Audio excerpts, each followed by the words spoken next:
Hiç tanıştığınız birinin duruşuyla, konuşmasıyla, hatta suskunluğuyla bile size güven verdiği oldu mu? Hani o insanın hayatında her şeyin yolunda gitmese bile kendi içinde bir denge yakaladığını hissedersiniz. Kaliteli bir insan deriz böylelerine. Ama kalite nedir? Sadece maddi bir başarı ya da eğitim seviyesiyle mi ölçülür? Yoksa çok daha derinlerde, görünmeyen bazı detaylarda mı saklıdır? Bugün etrafımızda hızla akan bir dünya var. Görünüşler, başarı hikayeleri, sosyal medyada biriktirilen sahte mutluluklar. Ama bir insanın gerçekten kaliteli olup olmadığını bu yüzeysel detaylar belirlemez. Kalite, kişinin değerleri, tavırları ve hayatına kattığı anlamda gizlidir. Ve bu, en pahalı kıyafetlerle ya da en prestijli diplomalarla gösterilebilecek bir şey değildir. Kalite, insanın hem kendisiyle hem de çevresiyle kurduğu görünmez bağlarda yatar. Peki, kaliteli bir insan olmak ne anlama gelir? Felsefenin büyük ustalarına dönersek birçok farklı tanımla karşılaşırız. Aristoteles'e göre erdem, bir insanı hem bireysel olarak hem de toplum içinde değerli kılar. İnsanın doğruyu bulma ve buna göre hareket etme yetisi onun kalitesini belirler. Konfüçyüs ise iyi insan olmanın adalet, sadelik ve alçak gönüllülük gibi değerlerden geçtiğini söyler. Stoacılar, hayatın en sert darbelerine bile metanetle yaklaşmayı ve sadece kontrol edebildiğimiz şeylere odaklanmayı öğütler. Fakat kaliteli bir insan olmanın temelleri yalnızca bu öğretilere bağlı değildir. Bu, tüm insanlık tarihinin ortak birikimidir. Küçük detaylar, bir insanın gerçek kalitesini ortaya çıkarır. Trafikte sinirlendiğiniz birine yol verip vermemek kadar basit bir şey, sizin karakterinizle ilgili çok şey anlatır. Ya da bir arkadaşınıza verdiğiniz sözü tutmak. Çoğu zaman kaliteli bir insan olmak için büyük işler yapmanız gerekmez. Asıl önemli olan, küçük şeyleri doğru yapmaktır. Bu videoda, bir insanı kaliteli kılan 11 önemli detayı paylaşacağız. Ancak bu detaylar sadece bir liste olarak kalmayacak. Her biri, hayatınıza uygulayabileceğiniz gerçek birer yol haritası olacak. Şimdi gelin, kaliteyi oluşturan bu detayları birlikte keşfedelim. 1. Dürüstlük ve güvenilirlik. Bir insanın kalitesi, çoğu zaman söylediği sözlerle ve bu sözleri ne kadar tutabildiğiyle ölçülür. Dürüstlük, güvenilir bir insanın temel taşıdır. Ancak dürüst olmak sadece doğruyu söylemekle sınırlı değildir. Aynı zamanda kendi iç dünyamızda da dürüst olmamızı gerektirir. Peki, dürüstlüğü gerçekten nasıl tanımlarız ve neden bu kadar önemlidir? Dürüst bir insan, söyledikleriyle yaptıkları arasında bir uyum barındırır. Verdiği sözlerin arkasında durur, küçük ya da büyük demeden güven inşa eder. Böyle bir insanın çevresindekiler onun sözlerini sorgulamaz. Çünkü bilirler ki o kişinin sözü, karakterinin bir yansımasıdır. Ancak dürüstlük sadece başkalarına karşı değil, kendimize karşı da sergilememiz gereken bir erdemdir. Hayatımızda yaptığımız yanlışları kabul edebilmek, zaaflarımızla yüzleşebilmek ve kendimizi olduğumuz gibi görebilmek, dürüstlüğün en zor ama en anlamlı yanlarından biridir. Bir düşünün, kaç kez beyaz bir yalan söyledik. Belki iyi niyetle yaptık, belki bir çatışmadan kaçmak istedik. Ama küçük yalanlar bile zamanla güvensizlik tohumları eker. Çünkü yalan, kısa vadede işleri kolaylaştırıyor gibi görünse de uzun vadede ilişkileri zedeler. Dürüstlükse tersine ilk başta zorlayıcı olabilir. Çünkü gerçeği söylemek bazen risk almayı gerektirir. Ama bu risk, insanların gözünde sizin kalitenizi ve güvenilirliğinizi inşa eder. Antik Yunan'da Sokrates, bir insanın kalitesini sorgularken, kendi kendine yetebiliyor mu ve doğruyu söyleyebiliyor mu diye sorardı. Ona göre dürüst bir insan, hem içsel hem de dışsal olarak huzurluydu. Çünkü yalan, insanın ruhunda bir çatışma yaratır. Yalan söyleyen biri, sürekli yalanını korumak için başka yalanlara ihtiyaç duyar. Ancak dürüst biri, hem kendisiyle hem de başkalarıyla barış içinde yaşar. Modern dünyada dürüstlük, giderek daha nadir bulunan bir değer gibi görünse de, aslında en çok ihtiyaç duyduğumuz erdemlerden biri. İş dünyasında dürüst bir lider, çalışanlarına ilham kaynağı olur. Aile içinde dürüst bir ebeveyn, çocuklarına güvenli bir alan sunar. Arkadaşlık ilişkilerinde ise dürüstlük, kalıcı bağların temelidir. Çünkü insanlar güvenilir olduklarını hissettikleri kişilerin yanında kendileri olabilirler. Dürüstlüğün bir başka boyutu da güvenilirliktir. Sözünüzü tutmak, verdiğiniz vaatlerin arkasında durmak, bir insanın gerçek kalitesini gösterir. Düşünün, bir arkadaşınız size yardım edeceğini söyleyip sonra ortadan kaybolsa ne hissedersiniz? Belki kızarsınız, belki bir daha ona güvenmezsiniz. Ama bir insan ne olursa olsun verdiği sözü tutuyorsa onun hayatınızdaki yeri bambaşka olur. Çünkü güvenilir olmak bir anlamda karakterinizin sigortasıdır. Sonuç olarak dürüstlük ve güvenilirlik bir insanın kalitesini belirleyen en temel unsurlardan biridir. Hayatınızda bu erdemleri ne kadar çok uygularsanız insanlar size o kadar çok güven duyar. Ama daha önemlisi kendi içinizde huzurlu bir yaşam sürersiniz. Çünkü dürüstlük sadece başkalarına değil, aynı zamanda kendinize olan saygınızın da bir göstergesidir. 2. Empati ve anlayış. Bir insanın kalitesini belirleyen en güçlü özelliklerden biri empati kurma yeteneğidir. Empati, karşımızdaki insanın duygularını, düşüncelerini ve yaşadığı deneyimleri anlayabilmek ve bunlara değer verebilmektir. Ancak empati, yalnızca karşımızdakini anlamakla kalmaz. Aynı zamanda onu anladığımızı hissettirmekle de ilgilidir.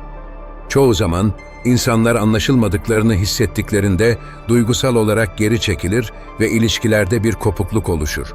İşte bu yüzden empati sadece bir erdem değil, aynı zamanda güçlü bir bağ kurma aracıdır. Empati, içgüdüsel bir yetenekten çok bir farkındalık meselesidir. Hepimizin gündelik hayatta karşılaştığı zorluklar, bazen başkalarının yaşadığı sorunlara kayıtsız kalmamıza neden olabilir. Ancak empati, durup karşımızdakinin gözünden dünyaya bakmayı gerektirir. Bir arkadaşınızın gergin olduğunu fark ettiğinizde, onun neden bu şekilde hissettiğini sormak ya da bir yabancının yaşadığı zorluklara tanıklık ettiğinizde, yargılamadan bir adım geri çekilip onun hikayesini anlamaya çalışmak, empatiyi hayata geçirmenin yollarıdır. Felsefi olarak baktığımızda, empati birçok düşünür tarafından insanın kalitesini artıran bir özellik olarak tanımlanmıştır. Örneğin, Aristoteles'in iyi insan kavramında başkalarının ihtiyaçlarını fark edip onlara yardım etme isteği önemli bir yer tutar. Confucius ise empatiyi, kendine yapılmasını istemediğin bir şeyi başkasına yapma ilkesinin temeline koyar. Çünkü empati, insanın içsel adalet duygusunu besler. Empati, ilişkilerdeki çatışmaları çözmenin de anahtarıdır. İnsanlar arasındaki birçok sorun aslında empati eksikliğinden kaynaklanır. Örneğin bir tartışma sırasında yalnızca kendi bakış açınıza odaklanmak, karşınızdaki kişinin hislerini göz ardı etmenize yol açar. Ancak bir an durup onun yerinde olmanın nasıl bir his olduğunu düşündüğünüzde belki de çok daha yapıcı bir yaklaşım sergileyebilirsiniz. Empati kurmak, zayıflık olarak görülmemeli. Aksine, bu güçlü bir karakter göstergesidir. İnsanların duygularını anlamak ve buna göre hareket etmek, kaliteli bir insanın ayırt edici özelliklerindendir. Daha anlayışlı bireyler olmak içinse, dinleme becerilerimizi geliştirmeli, ön yargılarımızı sorgulamalı ve karşımızdakine değer verdiğimizi gösterecek küçük adımlar atmalıyız. Empati, yalnızca bireysel değil, toplumsal anlamda da bir değişim başlatabilir. Unutmayın, dünyayı daha iyi bir yer haline getirmek her zaman başkalarının duygularını anlamakla başlar. 3. Sabır ve sakinlik. Zor anlarda gösterilen sabır ve sakinlik, bir insanın kalitesini ortaya koyan en güçlü özelliklerden biridir. Yaşamda her şey yolunda giderken herkes sakin kalabilir. Ancak gerçek karakter, sorunlarla karşılaşıldığında ortaya çıkar. Sabır ve sakinlik, sadece bir erdem değil, aynı zamanda kişinin kendine ve hayata olan güveninin bir göstergesidir. Sabır, genellikle zamanla ilişkilendirilir. Bir hedefe ulaşmak için beklemek, bir sorunun çözülmesi için gerekli zamanı tanımak ya da hayatın getirdiği zorlukları acele etmeden kabul edebilmek. Sabırlı bir insan, olayları kontrol etmeye çalışmak yerine onları anlamaya ve doğal bir akış içinde çözülmelerine izin verir. Bu, hayata karşı direnç göstermek yerine onunla uyum içinde hareket etmek anlamına gelir. Bu uyum, kişinin daha az stres ve daha fazla iç huzur bulmasını sağlar. Sakinlik ise sabrın bir yansımasıdır. Özellikle kriz anlarında sakin kalabilmek, çevrenizdeki insanlara güven verir. Panik ya da öfke, sorunları genellikle daha karmaşık hale getirirken, sakin bir zihin çözüm odaklı düşünmeyi kolaylaştırır. Örneğin, iş yerinde bir hata yaptığınızda ya da bir tartışma sırasında haksızlığa uğradığınızı düşündüğünüzde, ilk tepkiniz öfkelenmek ya da savunmaya geçmek olabilir. Ancak sakin kalmak, hem kendinizi hem de durumu daha net değerlendirmenizi sağlar.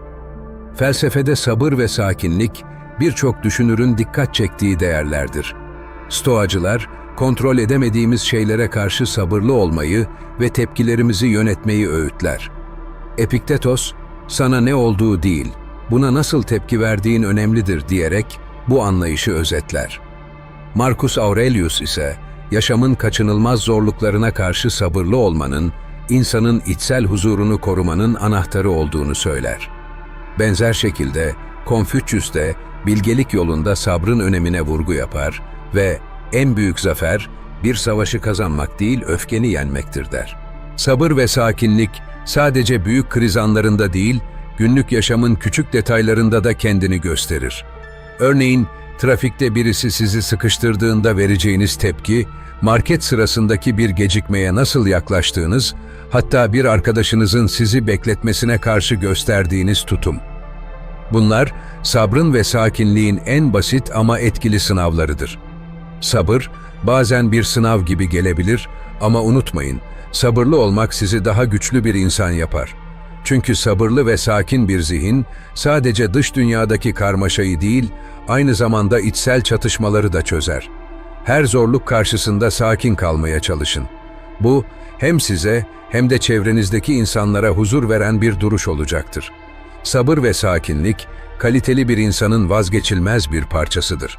Unutmayın, en büyük güç, en zor anlarda dahi huzurunuzu koruyabilmektir. 4. Cesaret. Cesaret, bir insanın kalitesini belirleyen en temel unsurlardan biridir. Ancak cesaret, yalnızca fiziksel bir güç ya da büyük kahramanlıklar sergilemek anlamına gelmez. Gerçek cesaret, korkularınıza rağmen bir adım atabilmek, hatalarınızla yüzleşebilmek ve doğru bildiğiniz yolda ilerlemekten vazgeçmemektir. Cesur olmak, çoğu zaman rahatsız edici bir durumla karşılaşmayı kabul etmek anlamına gelir. Çünkü konfor alanınızdan çıktığınız her an, cesaretinizle sınanırsınız. Cesaretin günlük hayattaki yansımaları küçümsenmemelidir. Örneğin, bir yanlışınızı kabul etmek, hayır demek ya da size zarar veren bir alışkanlığı bırakmak. Bunların her biri, kendi içinde cesaret gerektirir. Belki de en büyük cesaret, başkalarının ne düşündüğüne aldırış etmeden kendi doğrularınıza sadık kalabilmektir. Çünkü çoğu zaman toplumun beklentileri insanları kendi değerlerinden uzaklaştırır. Cesur bir insan ise kendi değerlerini ve prensiplerini öncelik haline getirir. Felsefede cesaret her zaman erdemlerin merkezinde yer almıştır. Aristoteles'e göre cesaret, erdemlerin anasıdır. Çünkü diğer erdemleri hayata geçirmek için cesaret gereklidir. Stoacılar ise cesareti, hayatın zorluklarına karşı dirayetli olmakla ilişkilendirir. Epiktetos, korkularını tanımak, cesaretin başlangıcıdır der. Bu anlayış, cesaretin sadece korkusuz olmak değil, korkuya rağmen harekete geçmek olduğunu vurgular. Cesaret, sadece büyük işler yapmak değil, aynı zamanda küçük ama anlamlı adımlar atmakla ilgilidir. Hayatınızda cesaretin yerini düşünün. Hiç korktuğunuz bir şeyi yapıp sonunda kendinizle gurur duydunuz mu? Cesaret, bir kapıyı çalmak, bir hakkı savunmak ya da bir hedefe doğru ilerlemeye karar vermek olabilir. Bu adımlar sizin karakterinizin ne kadar güçlü olduğunu gösterir. Sonuç olarak cesaret, bir insanı kaliteli yapan en değerli özelliklerden biridir. Cesur bir insan sadece kendi hayatını değil, çevresindeki insanların hayatlarını da olumlu yönde etkiler. Çünkü cesaret bulaşıcıdır. Birinin cesaretini görmek başkalarına da güç verir. Unutmayın, korkularınız size engel değil, cesaretinizi göstermek için bir fırsattır. 5. Adalet. Adalet, bir insanın kalitesini gösteren en önemli erdemlerden biridir. Adil bir insan, kendi çıkarlarını bir kenara bırakıp, olaylara tarafsız ve objektif bir şekilde yaklaşır. İnsanlarla ilişkilerimizde adaletli davranmak, sadece doğru olanı yapmakla ilgili değildir. Aynı zamanda başkalarının haklarını gözetmek, haksızlığa karşı durabilmek ve empatiyle hareket edebilmek anlamına gelir. Adalet, her zaman kolay uygulanabilir bir erdem değildir. Çünkü insanlar genellikle kendi çıkarlarını öncelikli görme eğilimindedir. Ancak adil bir insan, kısa vadeli kazançlardan ziyade uzun vadeli değerleri önemser. Bir arkadaşınıza karşı adil davranmak, bir tartışmada haklı olduğunuzu kanıtlama çabasından vazgeçmek ya da bir iş yerinde herkesin hakkını gözetmek gibi örnekler, adaletin hayatımızdaki küçük ama etkili yansımalarıdır. Felsefi yaklaşımlar adaleti her zaman en yüce erdemlerden biri olarak görmüştür. Aristoteles, adaleti bütün erdemlerin toplamı olarak tanımlar.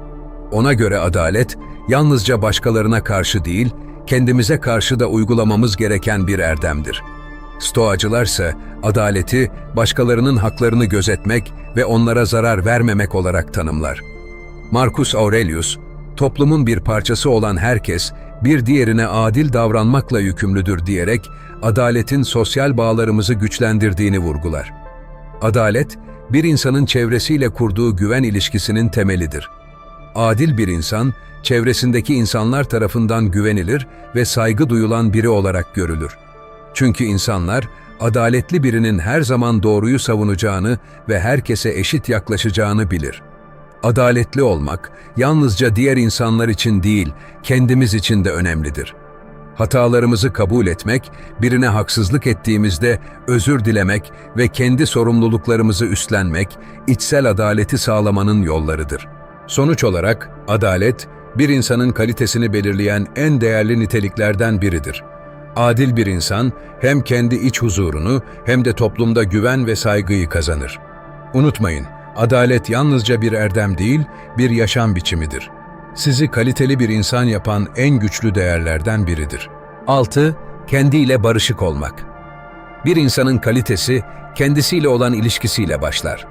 Kendiyle barışık olmak, kusurlarını kabul etmek, geçmişteki hatalarından ders çıkarmak ve kendini sürekli olarak geliştirme çabası içinde olmaktır. Bu, kendini yargılamaktan çok anlamaya yönelik bir tavır gerektirir. Kendiyle barışık bir insan, içsel huzuru yakalamış ve hayatta daha dengeli bir duruş sergileyen kişidir. Hayatta hepimiz hatalar yaparız. Bazen pişmanlıklar bir yük gibi omuzlarımıza biner ve bizi geri çeker. Ancak kendiyle barışık olmak, bu yükü taşımaktan vazgeçip ondan öğrenmeyi seçmektir. Geçmişi değiştiremeyiz ama geçmişin bizi nasıl etkilediğini değiştirebiliriz. Kendiyle barışık bir insan, hatalarını birer öğrenme fırsatı olarak görür ve onları bir zayıflık değil, bir güç kaynağı haline getirir. Kendiyle barışık olmak, aynı zamanda kendini tanımakla ilgilidir. İnsan, neyi sevdiğini, neyi başarmak istediğini ve neye inandığını bilirse, hayatı daha anlamlı hale gelir.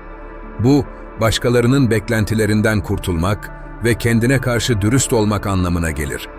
Toplumun dayattığı standartlara uymaya çalışmak yerine, kendi değerlerine göre bir hayat sürmek, insanı hem özgürleştirir hem de güçlü kılar. Birçok kültür ve gelenekte, insanın kendisiyle olan barışı büyük bir erdem olarak kabul edilmiştir. Örneğin, Antik Yunan'da kendini bilmek en önemli öğretilerden biri sayılmıştır. Bunun yanı sıra, farklı kültürlerde de bireyin iç huzurunu sağlaması, dış dünyayla olan ilişkilerinde denge ve mutluluk bulmasının temel koşulu olarak görülmüştür. Kendiyle barışık bir insan, çevresine de huzur veren bir enerji yayar. Çünkü kendisiyle çatışma içinde olmayan bir kişi, başkalarıyla da daha sağlıklı ilişkiler kurar. Kendi hatalarını kabullenen ve onları dönüştüren bir birey, başkalarına karşı daha hoşgörülü ve anlayışlı olur. Sonuç olarak, kendinizle olan ilişkiniz, hayatınızdaki diğer her ilişkiyi etkiler. Kendiyle barışık bir insan, geçmişine takılıp kalmadan geleceğe odaklanır, hatalarını büyütmeden onlardan öğrenir ve her gün daha iyi bir versiyonuna ulaşmaya çalışır. Unutmayın, kendi iç huzurunuz, sizi kaliteli bir insan yapan en güçlü değerlerden biridir. 7. Ölçülülük ve sadelik. Ölçülülük, bir insanın hayata ve kendine karşı aldığı dengeli bir duruştur. Günümüzün hızlı ve tüketim odaklı dünyasında, ölçülülük ve sadelik adeta bir erdemden çok bir direniş biçimi haline gelmiştir. Ancak bu iki özellik bir insanın gerçek kalitesini ortaya çıkaran temel değerlerdir. Ölçülü ve sade bir yaşam, yalnızca maddi şeylerden vazgeçmek değil, aynı zamanda duygusal ve zihinsel anlamda bir denge kurmaktır. Ölçülülük, yaşamın her alanında kendini gösterebilir.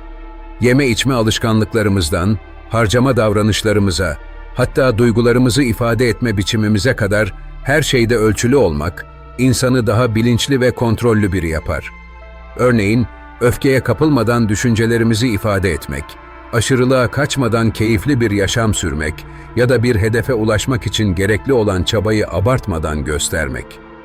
Ölçülülük, hayatı hem daha anlamlı hem de daha sürdürülebilir hale getirir. Sadelik ise ölçülülüğün doğal bir uzantısıdır. Daha fazla şeye sahip olma ya da sürekli daha fazlasını arzulama, çoğu zaman içsel tatminsizliği artırır. Oysa sadelik, hayattaki gerçekten değerli şeylere odaklanmayı sağlar. Daha az şeye sahip olmak ama daha fazlasını hissetmek. İşte sadelik, insanın hem kendisiyle hem de çevresiyle daha derin bir bağ kurmasını mümkün kılar. Felsefi olarak, sadelik ve ölçülülük birçok farklı düşünce sisteminde öne çıkar. Roma'daki Stoacılar, maddi şeylerin geçici olduğunu ve gerçek mutluluğun içsel bir dinginlikten geldiğini savunurdu. Aynı şekilde Doğu felsefelerinde de ölçülülük, insanın dünyadaki yerini doğru bir şekilde anlamasına yardımcı olan bir rehberdir. Günlük yaşamda sadelik ve ölçülülük uygulandığında, insanın kendine olan saygısı ve başkalarına olan etkisi artar. Daha az tüketerek çevreye zarar vermemek, daha az konuşarak dinlemeyi öğrenmek ya da az ama kaliteli ilişkilerle mutlu olmak, bu erdemlerin küçük ama güçlü örnekleridir. Sonuç olarak, ölçülülük ve sadelik, bir insanı hem daha dengeli hem de daha güçlü bir birey haline getirir. Bu erdemler, sadece daha huzurlu bir yaşam sürdürmenizi sağlamakla kalmaz, aynı zamanda çevrenizdeki insanlara da ilham verir. Unutmayın, asıl zenginlik, basit ve ölçülü bir yaşamda saklıdır. 8. İlham veren davranışlar. Kaliteli bir insan, yalnızca kendi hayatını anlamlı kılmakla kalmaz. Aynı zamanda başkalarına da ilham kaynağı olur. İlham veren biri olmak, büyük işler başarmaktan ya da olağanüstü yeteneklere sahip olmaktan daha fazlasıdır.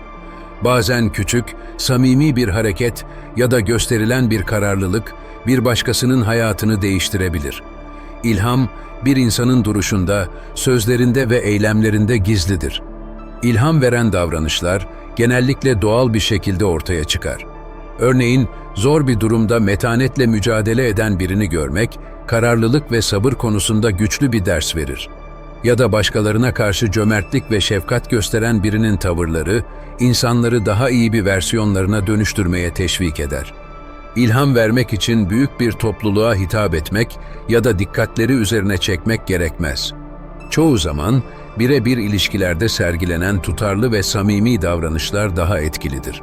Tarih boyunca birçok liderin, sanatçının ve düşünürün ilham kaynağı olmasının sebebi sadece söyledikleri değil, yaşama biçimleriydi.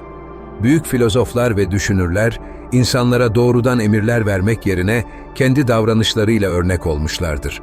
Ancak ilham vermek, yalnızca geçmişteki büyük insanlara ait bir özellik değildir. Günlük hayatımızda her birimiz bu etkiyi yaratma gücüne sahibiz. İş arkadaşınıza gösterdiğiniz destek, bir arkadaşınıza verdiğiniz cesaret ya da bir yabancıya sunduğunuz anlayış. Tüm bunlar ilhamın farklı biçimleridir. İlham veren davranışların bir diğer özelliği, insanlara hayata farklı bir pencereden bakma fırsatı sunmasıdır. Örneğin, birinin kendi korkularını aşarak büyük bir adım attığını görmek, başka birine kendi sınırlarını zorlaması için güç verebilir. Ya da bir başkasının iyilik yapma kararlılığı, çevresindeki insanları daha duyarlı bireyler olmaya teşvik edebilir. Sonuç olarak, ilham veren bir insan olmak, çevrenizdeki insanlara dokunmanın ve onların hayatlarında bir fark yaratmanın en güzel yollarından biridir. İlham veren davranışlar, küçük bir kıvılcım gibi başlayıp büyük bir değişime dönüşebilir. Unutmayın, her davranışınızla başkalarına bir örnek oluşturuyorsunuz. Sizin attığınız bir adım, bir başkasının hayallerine ulaşma yolculuğunu başlatabilir. 9. Öz disiplin ve kararlılık. Öz disiplin, kaliteli bir insanın en belirgin özelliklerinden biridir. Öz disiplin sahibi bir insan, kendi duygularını, arzularını ve alışkanlıklarını kontrol edebilir. Böylece hayatında istediği yönde ilerleyebilir. Ancak öz disiplin yalnızca kurallar koymak ya da sürekli kendini zorlamak anlamına gelmez. Bu, kişinin kendi değerleri ve hedefleri doğrultusunda bilinçli bir şekilde hareket etmesi ve gereken sorumlulukları üstlenmesidir. Kararlılıksa bu disiplinin devamını sağlayan güçtür. Hayatta herkes zaman zaman motivasyon kaybı yaşar. Ancak öz disiplin, motivasyonun olmadığı anlarda bile ilerlemeye devam etme yeteneğidir. Bir hedef belirlemek kolaydır. Fakat o hedefe ulaşmak için düzenli ve tutarlı bir çaba göstermek çok daha zordur. Öz disiplin, insanın içsel bir rehberi gibidir. Dış dünyadaki karmaşadan bağımsız olarak doğru yolu bulmasına yardımcı olur. Kararlılıksa bu yolda pes etmeden devam etmesini sağlar. Öz disiplin, küçük alışkanlıklarla başlar. Örneğin sabah erken kalkmak, bir işi zamanında tamamlamak ya da birine verdiğiniz bir sözü tutmak. Bu küçük eylemler zamanla güçlü bir karakter inşa eder. Kararlılıksa bu alışkanlıkları sürdürmenin arkasındaki itici güçtür. Zor zamanlarda pes etmek yerine hedeflerinize bağlı kalmak ve sabırla ilerlemek hem özgüveni artırır hem de sizi çevrenizde güvenilir biri haline getirir. Birçok kültürde ve gelenekte öz disiplin büyük bir erdem olarak kabul edilmiştir. Örneğin Japon kültüründe Kaizen felsefesi sürekli ve tutarlı bir şekilde gelişim göstermek için disiplinli olmayı vurgular. Batı felsefesinde ise kişisel irade gücü, insanın hayatını kontrol etmesinin anahtarı olarak görülür. Bu öğretilerin ortak noktası, başarının ve huzurun istikrarlı çabalarla mümkün olduğunu göstermesidir. Sonuç olarak, öz disiplin ve kararlılık, bir insanın kendi potansiyelini gerçekleştirebilmesi için vazgeçilmez iki özelliktir. Sizi zorlayan anlar, bu erdemleri test etmek için bir fırsattır. Öz disiplin ve kararlılık sayesinde yalnızca hedeflerinize ulaşmakla kalmaz. Aynı zamanda kendinize olan saygınızı artırır ve çevrenize ilham kaynağı olursunuz. Unutmayın, kaliteli bir insan olmak, her gün küçük ama tutarlı adımlarla ilerlemeyi gerektirir. 10. Alçak gönüllülük. Alçak gönüllülük, bir insanın sahip olabileceği en zarif erdemlerden biridir. Çoğu zaman başarılarla ve güçlü bir duruşla tanınmak istesek de, alçak gönüllü bir insanın duruşu çok daha derin ve anlamlı bir etki bırakır. Alçak gönüllülük, sahip olduğumuz bilgi, beceri ya da başarılar ne kadar büyük olursa olsun, bunların bizi diğerlerinden üstün kılmadığını anlamaktır. Aksine, bu değerlerin başkalarına fayda sağlamak için bir araç olduğunu kabul etmektir. Alçak gönüllü bir insan, kendini ne küçümser ne de büyütür. Bu denge, kişinin kendini olduğu gibi kabul etmesinden ve başkalarının varlığına saygı göstermesinden kaynaklanır. Bir tartışmada, haklı olsanız bile geri adım atmayı bilmek. Bir başarı elde ettiğinizde, bunu kibirle değil, mütevazılıkla paylaşmak ya da bir konuda daha az bilgi sahibi olan birine karşı sabırlı ve anlayışlı olmak, alçak gönüllülüğün en somut örnekleridir. Alçak gönüllülük sadece bireysel bir erdem değil, aynı zamanda insanlar arasındaki ilişkilerde güven ve saygıyı güçlendiren bir değerdir. Etrafınızdaki insanlar alçak gönüllü bir tavır gördüklerinde size karşı daha açık ve samimi olurlar. Çünkü kibir araya mesafeler koyarken alçak gönüllülük insanlar arasında bir köprü kurar. Felsefi yaklaşımlarda da alçak gönüllülük önemli bir yer tutar. Örneğin Sokrates'in tek bildiğim, hiçbir şey bilmediğimdir sözü, bilginin ve erdemin alçak gönüllülükle başladığını vurgular. Bu yaklaşım, insanın sürekli öğrenme ve kendini geliştirme yolculuğuna açık olmasını sağlar. Ayrıca alçak gönüllülük, başkalarının öğretebileceklerine açık olmak anlamına gelir ki, bu, kaliteli bir insanın büyüme sürecinde temel bir unsurdur. Sonuç olarak, alçak gönüllülük, bir insanın kalitesini belirleyen ve çevresine ışık saçan bir değerdir. Bu erdem, yalnızca başkalarının size olan saygısını artırmakla kalmaz. Aynı zamanda kendi içsel huzurunuzu ve mutluluğunuzu güçlendirir. Unutmayın, alçak gönüllülük, güçlü olmanın en zarif hali ve kaliteli bir insanın en parlak özelliklerinden biridir. 11. Sorumluluk bilinci. Sorumluluk bilinci, bir insanın hem kendine hem de çevresine karşı duyduğu bağlılık ve görev anlayışıdır. Kaliteli bir insan, hayatında sadece kendi eylemlerinin sonuçlarını değil, başkalarının yaşamına olan etkilerini de düşünür.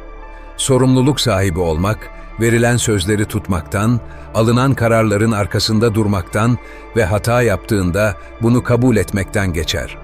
Sorumluluk bilinci, günlük hayatta küçük ama anlamlı şekillerde kendini gösterir. Örneğin, bir işi zamanında bitirmek, çevrenizdeki insanlara verdiğiniz desteği sürdürmek ya da bir hata yaptığınızda özür dilemek. Bu davranışlar yalnızca sizin karakterinizi değil, aynı zamanda çevrenizdekilerin size olan güvenini de güçlendirir.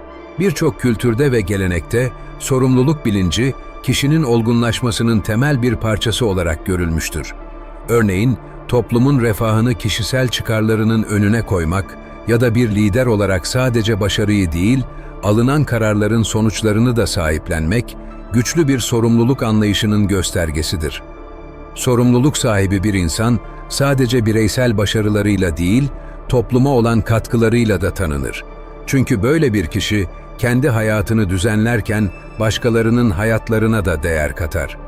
Bu tutum, çevrenizdeki insanlara güven verir ve sizi saygı duyulan biri haline getirir.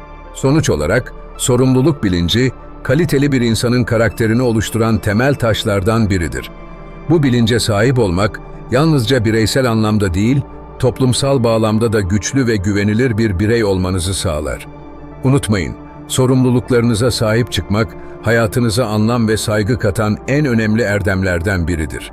Sonuç, kaliteli bir insan olmak. Bir insanı kaliteli yapan detaylar, büyük ve gösterişli eylemlerden değil, küçük ama anlamlı davranışlardan oluşur. Dürüstlükten alçak gönüllülüğe, sabırdan empatiye kadar her bir erdem, hayatınızı hem sizin hem de çevrenizdekiler için daha anlamlı kılar. Kaliteli bir insan olmak, bir hedef değil, sürekli bir yolculuktur. Her gün küçük adımlarla bu erdemleri yaşamınıza katabilir ve sadece kendinizde değil, çevrenizde de olumlu bir fark yaratabilirsiniz. Peki, siz bu yolculuğa nereden başlamak istiyorsunuz? Kendinizi geliştirmek için bugün hangi adımı atacaksınız?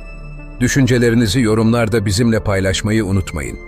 Bu tarz içeriklerden haberdar olmak için kanalımıza abone olabilir ve videomuzu beğenerek daha fazla kişiye ulaşmamıza destek olabilirsiniz. Unutmayın, her gün bir adım atmak sizi daha kaliteli bir insan olmaya yaklaştırır.